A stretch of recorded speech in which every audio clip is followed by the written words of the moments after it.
하나님 말씀을 보겠습니다. 하나님 말씀은 사도행전 16장 말씀입니다. 사도행전 16장 1절부터 5절까지 말씀을 읽도록 하겠습니다. 사도행전 16장 1절부터 5절.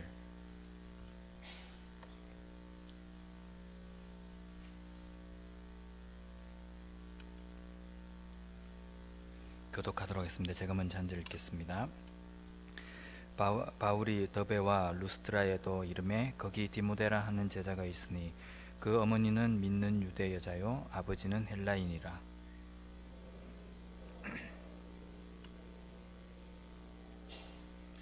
바울이 그를 데리고 떠나고자 할새 그 지역에 있는 유대인으로 말미암아 그를 데려다가 할례를 행하니 이는 그 사람들이 그의 아버지는 헬라인인 줄 다 알미러라.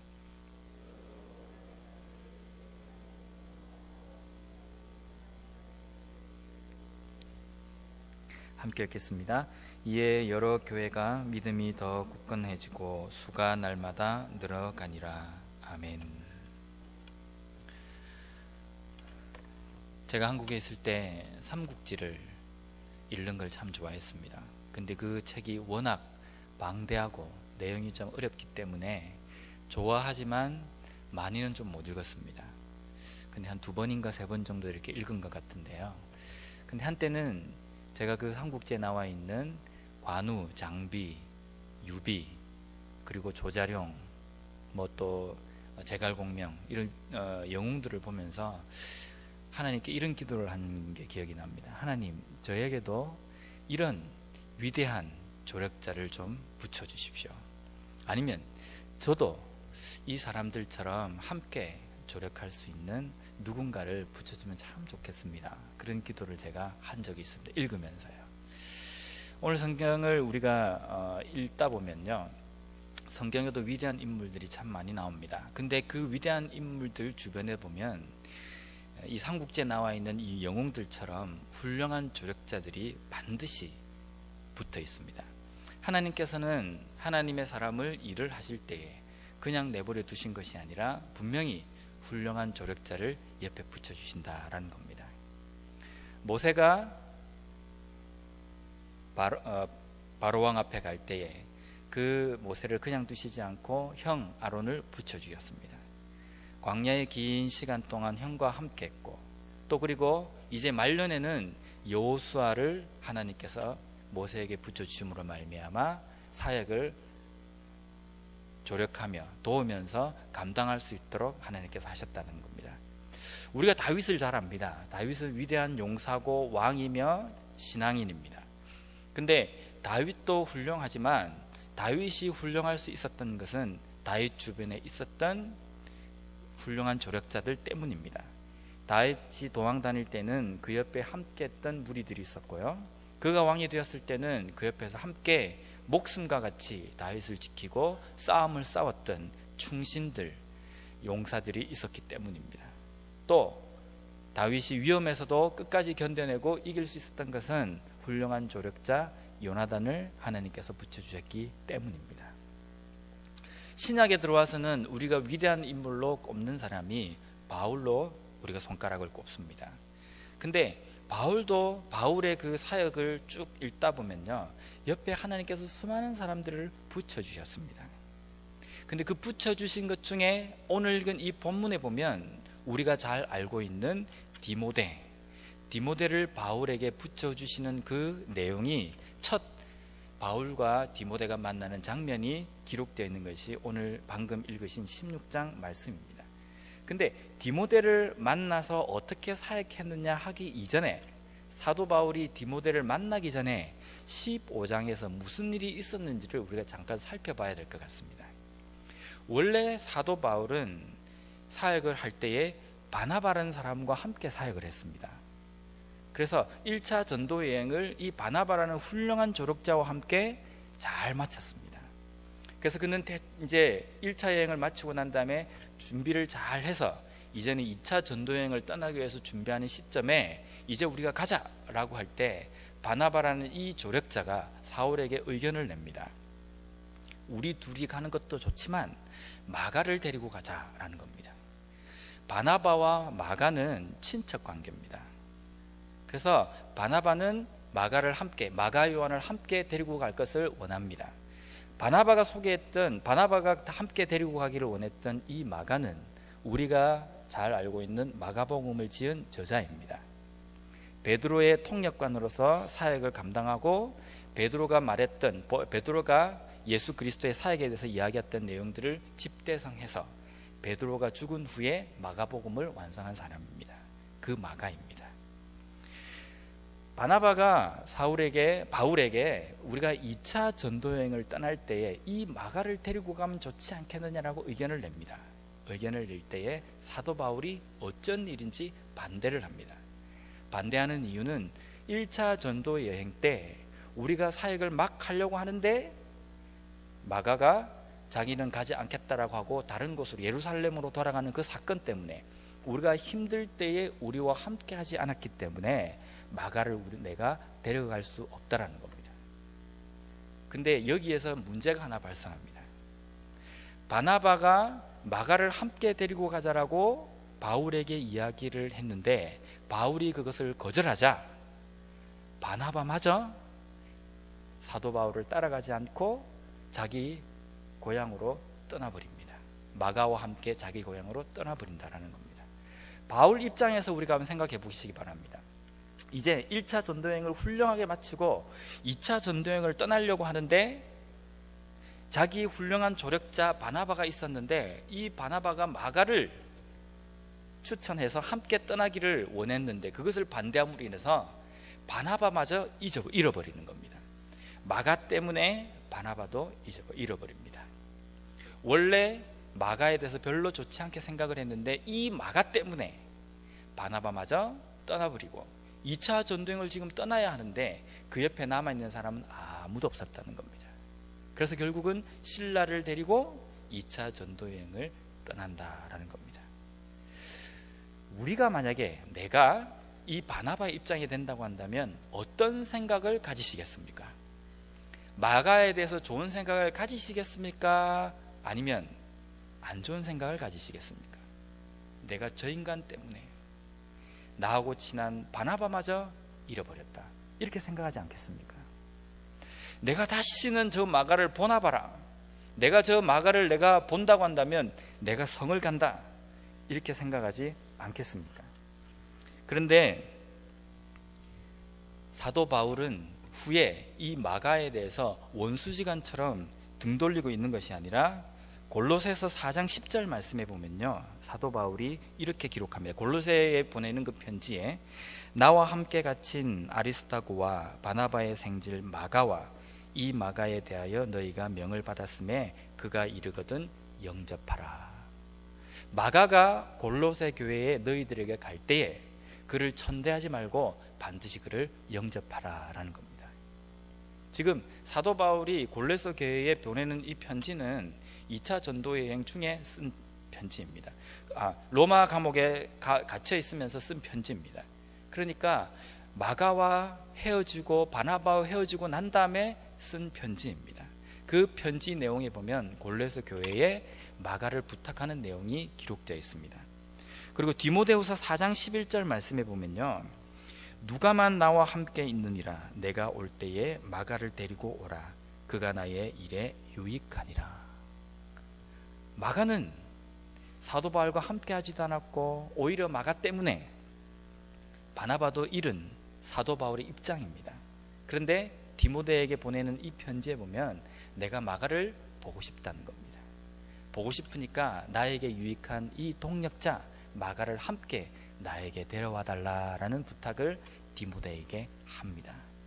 결론적으로 마가와 그런 일이 있었음에도 불구하고 사도 바울은 마가를 배척한 것이 아니라 끝까지 조력자로 생각했다라는 겁니다. 우리는 때로는 틀린 것과 다른 것을 잘 못 구분합니다. 어떤 사람이 나와 함께 하지 않으면 그 사람은 틀렸다라고 생각합니다. 근데 원래는 틀린 것이 아니라 다른 겁니다. 다른 것은 용납이 가능합니다. 하지만 틀린 것은 용납할 수 없습니다.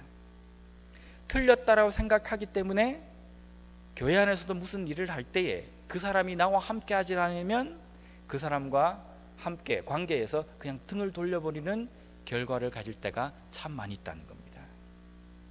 우리는 우리 신앙에서 나 자신이 완벽하다, 나는 모든 부분에 대해서 전혀 흠이 없다라고 말할 수 있는 사람은 아무도 없습니다.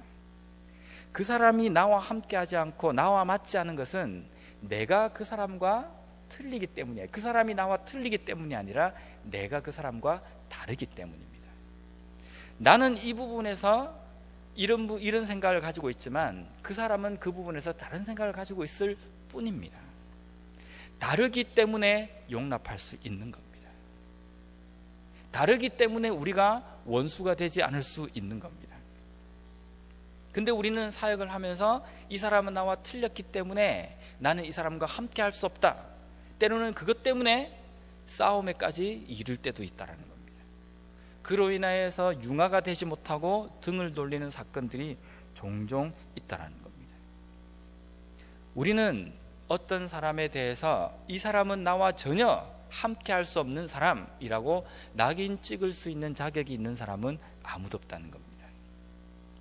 그래서 우리가 다른 사람을 생각할 때에 그 사람은 하나님께서 나에게 붙여신 조력자, 동력자이고 그 사람에게는 나와 함께 할 수 있는 공통분모도 있지만 나와 다른 부분도 있다라는 이 인정을 반드시 가지고 사역하고 조력하고 합력할 필요가 있다라는 겁니다.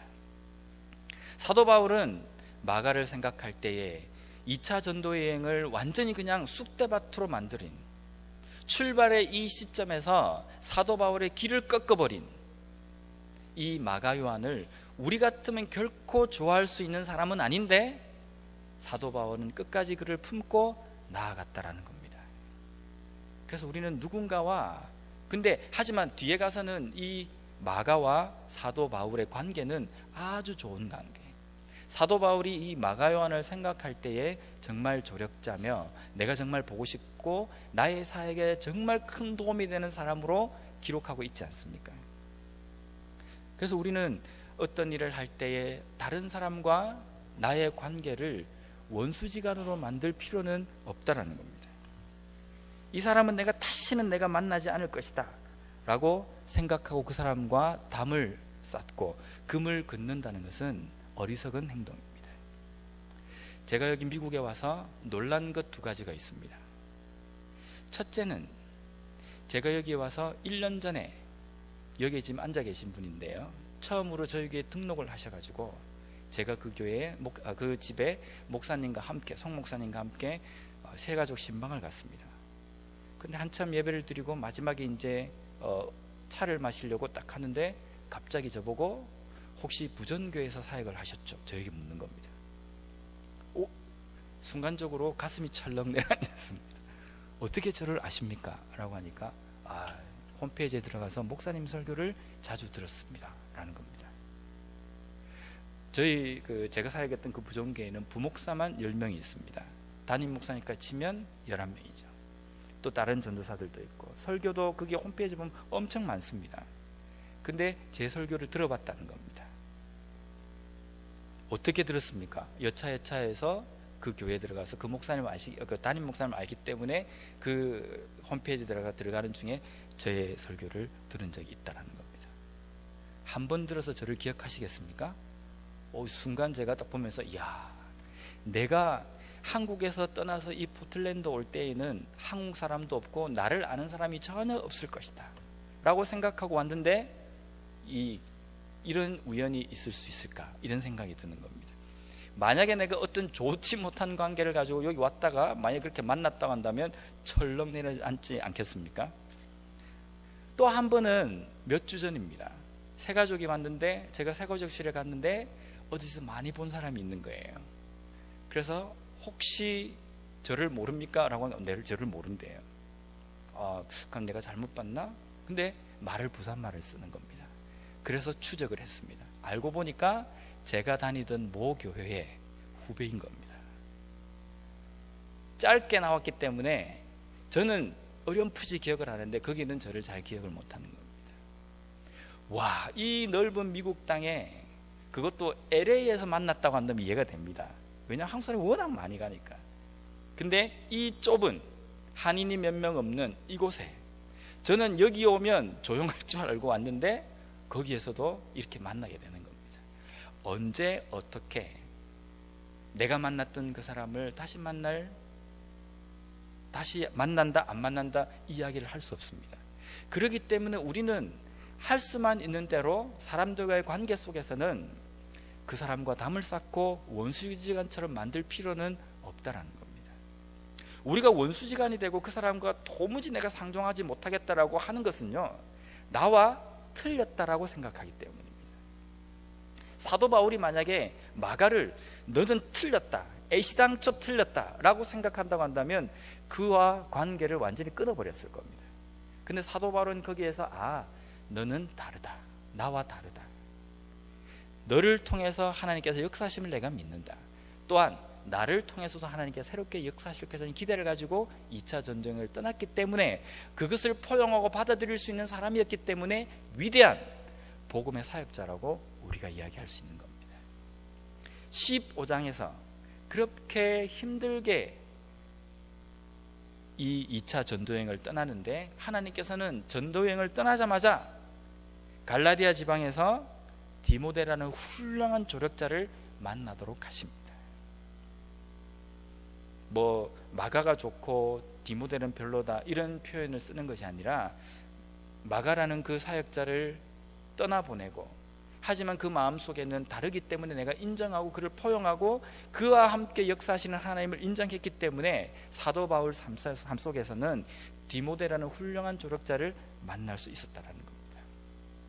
오늘 이 디모데를 우리가 한번 살펴봤으면 좋겠는데요, 2절 말씀에 보면 이 디모데의 댐댐이에 대해서 한마디로 표현하고 있습니다. 디모데는 루스드라와 이고니온에 있는 형제들에게 칭찬받는 자니.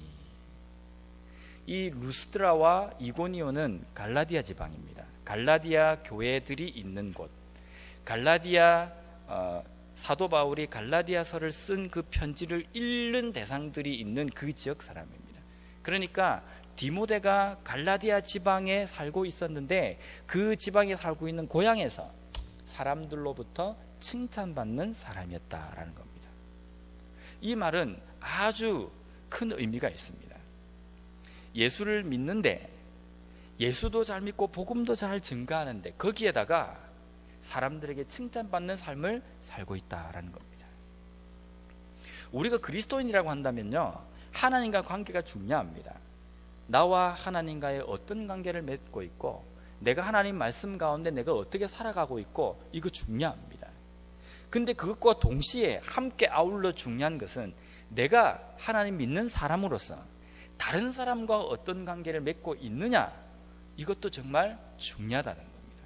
근데 오늘날 뿐만 아닙니다. 과거로부터 지금까지 쭉 보면 우리가 하나님과의 관계만 잘 돼 있으면 다른 사람들과의 관계에서는 별로 그렇게 신경 안 써도 되는 것처럼 살아오는 때가 종종 있다는 겁니다. 교회를 열심히 하고 신앙생활은 정말 잘하는 것 같은데 사람에게 손가락질 받는 사람이 있습니다. 신앙은 열심히고 기도도 열심히 하는데 어떤 사람과 관계를 맺어주기가 불편한 사람이 있다는 겁니다. 문제입니다. 하나님과 제대로 된 관계를 하고 있다고 한다면 다른 사람들과의 관계 속에서도 전혀 흠이 없고 꺼리낌이 없는 그런 관계를 유지하는 것이 진정한 그리스도인입니다. 그렇지 않습니까? 틀렸다고 하시겠습니까? 만약에 제가 목사인데요, 강단에서 설교는 그럴싸하게 잘 하면서 인간관계가 엉망인 겁니다. 그러면 저를 어떻게 평가하시겠습니까? 역시 능력 있는 목사라고 하시겠습니까? 그렇게 하지 않지 않습니까? 생활도 엉망이고 사람들과의 관계도 엉망인데 말만 번지르하게 한다, 입만 살았다, 이렇게 표현하지 않겠습니까? 목사만 그렇습니까? 성도님들도 다 그렇습니다. 우리 모두가 다 그렇습니다. 신앙생활을 열심히 한다고 한다면 다른 사람들과의 관계 속에서도 그 열매가 보여져야 된다는 겁니다. 마치 그것은 아무 소용이 없고 오직 하나님과 관계만 잘 돼 있으면 된다고 생각하고 그렇게 살아가는 것은 문제가 있다는 겁니다. 누가복음 18장 8절에 보면 예수님께서 아주 의미심장한 말씀을 하신 적이 있습니다. 내가 너희에게 이르노니 속히 그 원한을 풀어주시리라. 그러나 인자가 올 때에 세상에서 믿음을 보겠느냐 하시니라. 이 말 뜻이 무슨 뜻인지 아십니까?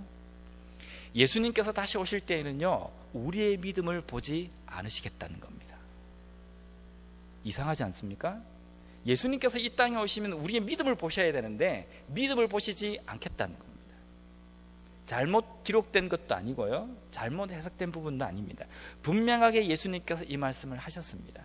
내가 다시 온다고 한다면 너희들의 믿음을 보지 않겠다라는 겁니다. 그럼 뭘 보겠다는 겁니까? 열매를 보시겠다는 겁니다. 믿음이 있다라고 이야기하느냐? 열매를 보여달라는 겁니다. 너가 믿음이 있다라고 이 땅에서 살았느냐? 정말 지극히 적은 자에게 냉수한 것을 준 그 믿음의 열매를 나에게 보여달라는 겁니다. 예수님께서 우리의 삶에 우리의 신앙을 평가하실 때에는요, 우리의 믿음의 행위, 종교적인 행위를 보시는 것이 아니라 믿음이 있다라고 한다면, 하나님과의 관계가 제대로 되어 있다고 한다면 그 제대로 되어 있는 그 관계 속에서 일상 삶에서 나오는 열매가 무엇이냐라는 것을 보시겠다라는 것이 하나님의 말씀이라는 겁니다. 디모데는 이처럼 많은 사람들에게 믿음이 있으면서 그 믿음을 가지고 다른 사람들을 섬기고 다른 사람들을 사랑하고 말씀대로 행함으로 말미암아 가까운 사람들이나 그 지역 동네 사람들이나 고향 사람들에게 칭찬을 받는 사람이었습니다. 이것이 하나님의 진정한 사람의 모습이라는 겁니다. 오늘날 우리 주변에 있는 사람들이 우리 자신을 어떻게 평가합니까? 제가 이 말씀을 보면서도 그 생각을 했습니다. 와, 그러면 우리 교회 성도님은 나를 어떻게 평가하실까? 밖에 나가서 저에 대해서 어떻게 평가하십니까? 우리 교회에 부목사 한 명 있는데 모타리는 좀 해난데 그거 못 쓰겠더라. 혹시 이렇게 평가하시면 이게 곤란한 겁니다. 그 목사님은 정말 그래 말과 함께 삶에서도 그렇게 살려고 한다. 좀 이렇게 됐으면 좋겠는데 그거는 말뿐이더라. 행동은 엉망이다. 개차반이다. 이렇게 평가된다고 한다면 그 삶에 문제가 있는 것 같아요. 오늘날 우리 주변에 있는 사람들이 나를 어떻게 평가하십니까? 내가 구역장이라고 한다면 우리 구역 식구들이 나를 어떤 구역장으로 평가합니까? 내가 어떤 직분자라고 한다면 우리 평신도들이, 내 신앙의 후배들이 나를 어떻게 평가하느냐라는 겁니다. 남편이라고 한다면요, 아내가 나의 신앙을 어떻게 평가하는가 중요합니다. 아내라고 한다면 내 자녀가 엄마로서의 나의 신앙을 어떻게 평가하고 나를 어떻게 다른 사람에게 소개할 것인가 중요합니다. 그게 뭐 중요합니까? 중요합니다. 하나님을 믿는다고 한다면 그 열매를 옆에 있는 사람들에게, 가까운 사람들에게부터 보여줄 수 있어야 합니다. 그 사람에게도 인정받아야 예수님도 인정하시겠다라는 겁니다. 오실 때의 그 열매를 보고 평가하시겠다라는 겁니다.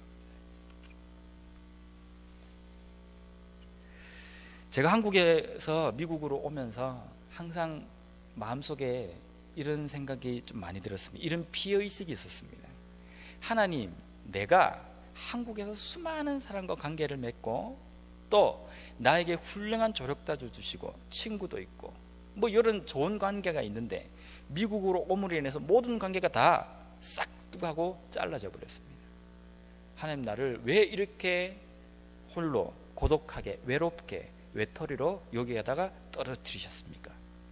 그래서 항상 기도할 때 보면 이것이 하나님에게 들이내미는 하나의 하나님을 협박하는, 위협하는 요소였습니다. 저는 이거 손해봤습니다. 근데 이 말씀을 묵상하면서 오늘날 나에게는 어떤 조력자가 있는가? 바울에게는 디모데와 같은 훌륭한 조력자가 있었는데 나에게는 어떤 조력자가 있는가라고 생각해 보니까 제가 이 이야기를 하나님 앞에 해서는 안 될 것이, 지금까지 그렇게 기도했다는 것이 얼마나 어리석고 얼마나 그게 있는지, 무지했는지 깨달아졌습니다. 지금 해보면요, 영락교회 이 성도님들이 저에게 조력자가 되지 않습니까? 저 또한 영락교회 성도님들이 신앙생활 잘 하시기 위해서 조력하는 교육자로서 사역하고 있지 않습니까? 거기서 관계가 그렇게 끊어졌다고 생각했는데 여기에서 다시금 하나님께서 관계를 쫙 하고 거미줄처럼 펼쳐주신 것입니다. 그래서 저는 우리 성도님들에게 목사로서, 어떤 목사로서 좀 이렇게 기억되었으면 좋겠느냐면요, 야, 그 목사님 뭐 하더라, 이것보다는요, 내가 그 목사님 때문에 신앙생활 정말 재밌게 하고 있고 잘 하고 있다, 이 말만 좀 드렸으면 좋겠어요. 많이 배웠다, 뭐 설교를 잘한다, 찬양을 잘한다, 이것보다는요, 저 때문에, 목사 한 사람 저 때문에 신앙생활 하는 게 재밌고 신앙생활 하는 게 도움이 되는 그런 우리 성도님들 위해서 훌륭한 조력자로서의 역할을 감당하는 그런 목사가 되었으면 좋겠습니다. 그런 평가를 받는 목사가 되었으면 좋겠다라는 겁니다. 우리 성도님들도 다른 분들에게, 옆에 있는 분들에게 그런 평가를 받는 그런 조력자가 되었으면 좋겠습니다. 근데 하나님께서 사도 바울에게 디모데와 같이 그런 훌륭한 조력자를 붙여주신 이유가 뭐라고 생각하십니까? 사도 바울이 외롭지 않기 위해서, 사도 바울이 고독한 순간에 위로를 받기 위해서 디모데를 붙여주셨습니까? 그렇지 않습니다. 사도 바울에게 디모데와 같은 훌륭한 조력자를 붙여주신 이유는 오늘 읽으신 본문 5절 말씀에 보면, 이에 여러 교회가 믿음이 더 굳건해지고 수가 날마다 늘어가니라. 하나님께서 디모데를 붙여주시고 디모데와 함께 사역을 하게 하심으로 인하여서, 이로 인하여서 사도 바울이 하는 사역으로 인하여서 그 뒤에 많은 교회들이 그 규례들을 지키고 그 규례를 받아들임으로 말미암아 여러 교회가 믿음이 더 굳건해지고 수가 날마다 늘어갔다는 겁니다. 하나님께서 우리에게 조력자를 붙여주시는 것은 내가 이 땅에서 단순하게 외롭지 않게 하기 위해서 나에게 친구나 조력자를 붙여주신 것이 아닙니다. 고독하게 혼자 있지 말라고 사람을 붙여주신 것도 아닙니다. 목적이 있습니다. 어떤 목적이냐면요, 나와 그 조력자와 그 관계 속에서 하나님의 영광이 드러나고 하나님의 사역이 온전히 완성되어지는 것이 하나님의 목적이라는 겁니다. 단순히 모여서 함께 친목하고 즐기고 웃고 떠들고 좋은 것을 나누고 여기에서만 그치는 것이 아니라 더 나아가서 그 공동체, 조력하는 그 모임을 통해서, 그 관계를 통해서 하나님의 일이 점점 확산되는 것이 하나님의 목적이라는 겁니다. 사도 바울은 디모데를 통해서 외롭지 않았습니다. 여기에서 끝나는 것이 아닙니다. 사도 바울은 디모데를 통해서 사역을 잘 할 수 있었습니다. 그에게 교회를 맡김으로 말미암아 그가 개척한 교회를 잘 관리하는 디모데가 있었기 때문에 또 다른 지역에서 사도 바울은 마음껏 사역을 할 수 있었습니다. 훌륭한 조력자 디모데 때문에 사도 바울을 통해서 복음이 점점 더 확산이 되어져 갔다라는 겁니다. 제가 청년 사역을, 대학 청년부를 사역을 담당할 때에 이런 질문을 참 많이 받았습니다. 목사님, 어떤 사람이 하나님께서 예비하신 제 배우자입니까? 언제 그 확신이 섭니까? 라고 묻는 겁니다. 참 대답하기 곤란합니다. 기도 잘 해봐라. 그럼 하나님께서 음성을 들려주실 것이다. 누구야, 이 사람은 콱 잡아라. 내가 너를 위해서 예비한 남자이니라, 여자이니라. 뭐 이러면 참 좋겠는데 하나님께서는 그렇게 하지 않지 않습니까? 제가 뭐라고 대답했냐면요, 잘 봐라. 네가 그 사람과 사귀고 난 다음에 이전보다 예배를 드리는 횟수도 많아지고 신앙생활에도 도움이 되고 좋은 영향을 받고 말씀으로 은혜도 서로 나누고, 그러므로 말미암아 그 사람을 만나기 전보다 내 신앙이 더 성장했다고 한다면 100% 그 사람은 하나님께서 원하시는 사람일 수 있다. 잡아라.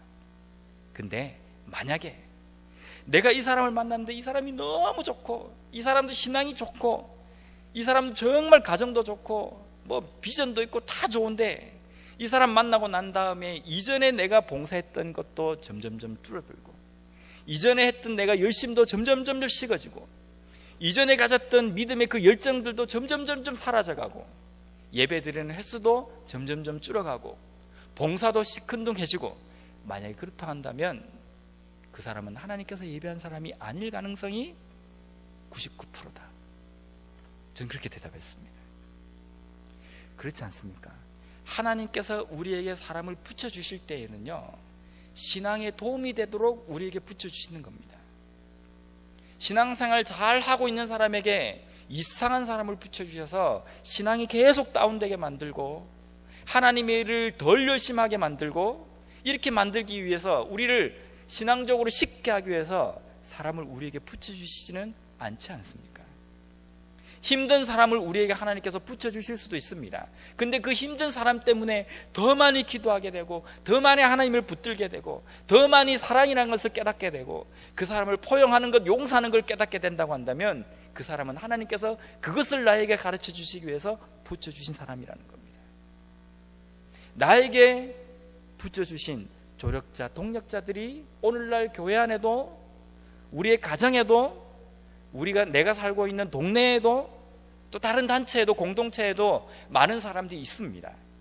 근데 그 사람들과 좋은 관계를 맺고 있습니다. 근데 좋은 관계를 맺음으로 말미암아 내 신앙의 차이가 이전과 지금과 비교를 했을 때 어떤 차도를 보이느냐, 우리는 그것을 냉철하게 진단해야 합니다. 진단을 해서, 관계는 좋지만 이 사람 때문에 신앙생활 하는 것이 뭔가 문제가 생겨지고, 이전에 그렇게 열심히 했던 내 마음이 자꾸만 식어지고 이상해진다고 한다면 빨리 진단을 내려야 합니다. 그렇다고 이 사람을 당장 가서 절교하고 끊어버리는 소리가 아닙니다. 그 사람을 통해서 하나님께서 어떤 메시지를 나에게 주시길 원하시는지 그것을 빨리 붙잡으셔야 된다는 겁니다. 단순하게 내가 친하기 때문에, 내 속에 있는 속내를 다 드러내놓을 수 있는 사람이기 때문에 이 사람은 좋은 사람이다, 덮어놓고 그렇게 생각해서는 안 되는 겁니다. 그렇게 해서 내 신앙에 어떤 진보가 있느냐, 우리와 이 관계를 통해서 복음이, 하나님의 영광이 다른 사람들에게 확산되고 있느냐, 이것을 우리는 냉철하게 살펴봐야 된다는 겁니다. 아, 큰일 났다, 나 결혼 잘못한 것 같다, 이렇게 생각하시면 안 되고, 이 시점에서 그 어려운 관계, 힘든 관계, 그 관계를 통해서 하나님께서 나에게 무엇을 말씀하시고자 원하시는가, 그것을 우리는 냉철하게 바라봐야 된다는 겁니다. 그래서 우리는 우리의 조력자, 교회 안에서 관계, 그러한 것을 통해서 하나님의 영광을 드러내는 공동체 관계로 확산시켜야 된다는 겁니다. 그걸 위해서 우리에게 사람을 붙여주셨기 때문입니다. 마지막으로 우리가 살펴볼 수 있는 부분은 3절 말씀입니다. 3절 말씀을 한번 읽어보겠습니다. 바울이 그를 데리고 떠나고자 할새 그 지역에 있는 유대인으로 말미암아 그를 데려다가 할례를 행하니, 이는 그 사람들이 그의 아버지는 헬라인인 줄 다 알미러라. 어머니는 유대인입니다. 근데 아버지는 헬라인입니다. 헬라인과 유대인이 결혼한 겁니다. 헬라인과 유대인이 결혼하면요, 유대인들은 그 결혼한 사람 사이에 나온 자녀는 헬라 유대인이지 않습니까?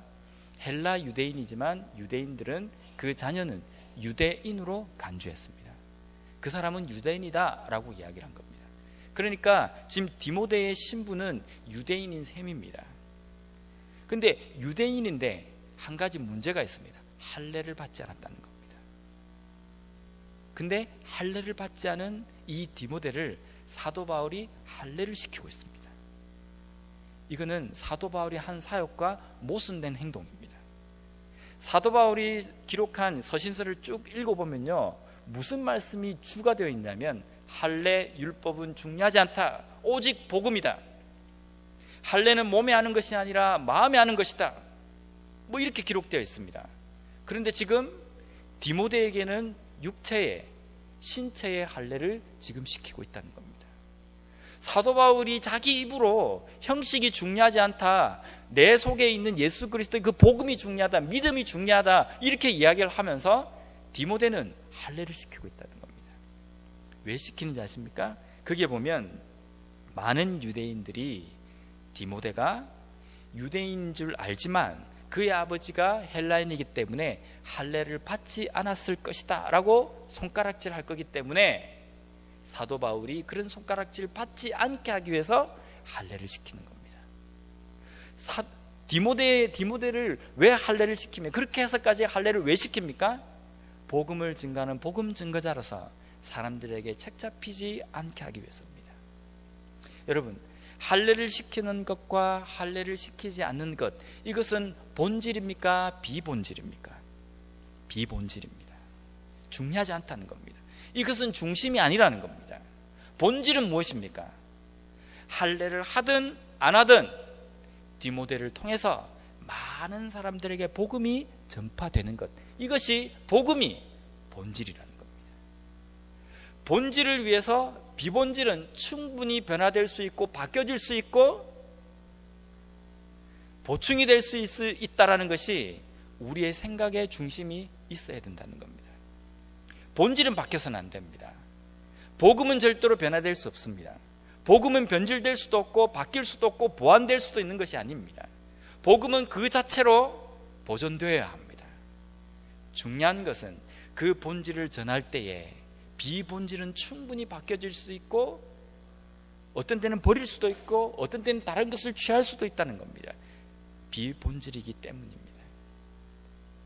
할례는 비본질이기 때문에 사도 바울은 만약에 이것을 하지 않아서 디모데가 복음 증거하는 데에 많은 유대인들로부터 손가락질을 받는 그러한 구실거리가 된다고 한다면 차라리 디모데를 할례를 시켜서 많은 사람들이, 많은 유대인들이 디모데를 받아들이고 복음을 증거하는 것을 잘 들을 수 있도록 해야 되겠다는 것이 사도 바울의 생각이었다는 겁니다.